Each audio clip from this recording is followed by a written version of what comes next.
आशा के मोती चैनल में आज मैं आपको मकर संक्रांति क्या है, क्यों मनाई जाती है और इसकी व्रत कथा सुनाने जा रही हूँ।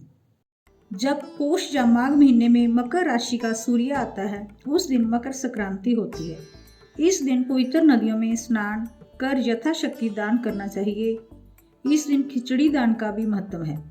भारतीय का प्रमुख पर्व मकर संक्रांति अलग अलग राज्यों, शहरों और गांवों में वहां की परंपराओं के अनुसार मनाया जाता है। इसी दिन से अलग अलग राज्यों में गंगा नदी के किनारे माघ मेला या गंगा स्नान का आयोजन किया जाता है।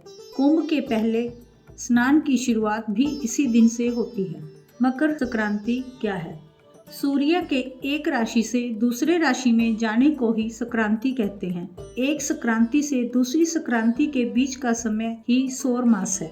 वैसे तो सूर्य संक्रांति 12 हैं, लेकिन इनमें से 4 संक्रांति महत्वपूर्ण हैं, जिनमें मेष, कर्क, तुला, मकर संक्रांति है। मकर संक्रांति के शुभ मुहूर्त में स्नान, दान और पुण्य के शुभ समय का विशेष महत्व है। संक्रांति में गुड़, तेल, कंबल, फल, छाता आदि दान करने से लाभ मिलता है और पुण्य फल की प्राप्ति होती है। 14 जनवरी ऐसा दिन है जब धरती पर अच्छे दिन की शुरुआत होती है। ऐसा इसलिए कि सूर्य दक्षिण के बजाय अब उत्तर को गमन करने लग जाता है। जब तक सूर्य पूर्व से दक्षिण की ओर गमन करता है तब तक उसकी किरणों का असर खराब माना गया है, लेकिन जब वह पूर्व से उत्तर की ओर गमन करने लगता है तब उसकी किरणें सेहत और शांति को बढ़ाती हैं। मकर संक्रांति त्योहार विभिन्न राज्यों में अलग अलग नाम से मनाया जाता है। उत्तर प्रदेश में मकर संक्रांति को खिचड़ी पर्व कहा जाता है। गुजरात और राजस्थान उत्तरायण पर्व के रूप में मनाया जाता है। पतंग उत्सव का आयोजन किया जाता है। आंध्र प्रदेश संक्रांति के नाम से 3 दिन का पर्व मनाया जाता है। तमिलनाडु किसानों का ये प्रमुख पर्व पोंगल के नाम से मनाया जाता है। घी में दाल चावल की खिचड़ी पकाई और खिलाई जाती है। महाराष्ट्र के लोग गच्चक और तिल के लड्डू खाते हैं और एक दूसरे को भेंट देकर शुभकामनाएं देते हैं। पश्चिम बंगाल हुगली नदी पर गंगा सागर मेले का आयोजन किया जाता है। असम भोगली बिहू के नाम से इस पर्व को मनाया जाता है। पंजाब में एक दिन पूर्व लोहड़ी पर्व के रूप में मनाया जाता है। धूमधाम के साथ समारोहों का आयोजन किया जाता है। यह व्रत पोष महीने में मकर संक्रांति के दिन से शुरू किया जाता है और 6 महीने में पूरा होता है। व्रत करने वाले को नित्य क्रम से निपटकर घी का दिया जलाना चाहिए और अपने मन में धर्मराज रटना चाहिए। कथा। किसी गांव में एक ब्राह्मण ब्राह्मणी रहते थे।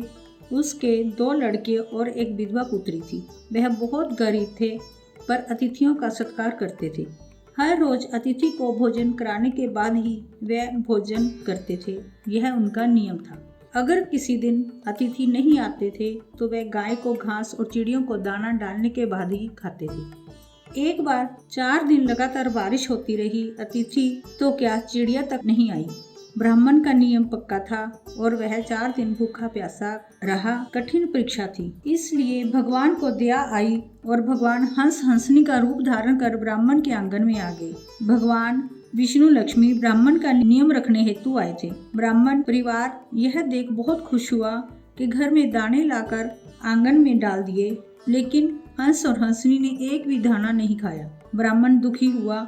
हंस ने बोला, हे ब्राह्मण, हम मानसरोवर के हंस हैं, हम तो सच्चे मोती खाते हैं। ब्राह्मण दुविधा में पड़ गया। उसके घर में खाने को नहीं था, सच्चे मोती कहाँ से लाई। लेकिन ब्राह्मणी हिम्मत करके गांव के सन्यार के पास गई और वहां से मोती लाई। 1.25 सेर मोती उधार लाकर अपने आंगन में डाल दिए। हंस हंसनी प्रसन्न होकर खाने लगे और पानी पीकर उड़ गए। 4 दिन के भूखे ब्राह्मण आज शांति से भोजन किया। भोजन के बाद लड़की जब बर्तन मांजने और आंगन साफ करने लगी तो कोने में एक मोती देखा। उसने उठाकर मोती तुलसी के क्यारे में डाल दिया। दूसरे दिन ब्राह्मणी जल्दी उठकर तुलसी क्यारे में पानी डालने आई तो देखा तुलसी की डाल पर मोती की लड़ी लटक रही है। यह देखकर वह अचंभे में पड़ गई। ब्राह्मण से बात की। सच्चे मोती की लड़ी को देखकर खुश हुई। फिर ब्राह्मणी तुलसी क्यारे से मोती बीन कर 1.25 सेर मोती सन्यार के घर दे आई। सन्यार पानीदार मोती देखकर खुश हुआ उसके तो हल्के मोती थे और ये अच्छे मोतियों का हार बनाकर उसने अपनी लड़की को दे दिया। हार पहनकर सुनियार की लड़की जब राजकुमारी के साथ खेलने महल में गई तो राजकुमारी ने उसके गले में माला देखी तो देखकर राजा से बोली, ऐसी माला मुझे भी चाहिए। उसने सुनियार को कहा कि मेरी बेटी के लिए भी ऐसी माला बना दो। यह सुनकर सुनियार ने कहा, यह पानीदार मोती ब्राह्मण के घर से आए थे, मेरे पास नहीं है। राजा तुरंत ब्राह्मण के घर गया और ब्राह्मण के आंगन में तुलसी की क्यारी है, उसमें पानीदार मोती उगते हैं। मन में लालच पैदा हो गया।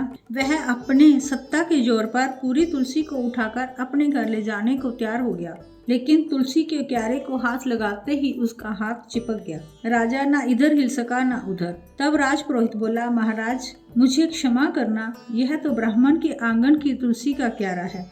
उसके तप के प्रताप से, सत के प्रताप से इसमें से पानीदार मोती पकते हैं, इसलिए आपको यह लालच नहीं करना चाहिए। इससे छुटकारा पाना है तो ब्राह्मण से क्षमा मांगो। इस बात पर काफी समय होने के बाद ब्राह्मण ने बचपन से ही अपने दोनों पुत्रों को काशी जी पढ़ने के लिए भेज रखा था।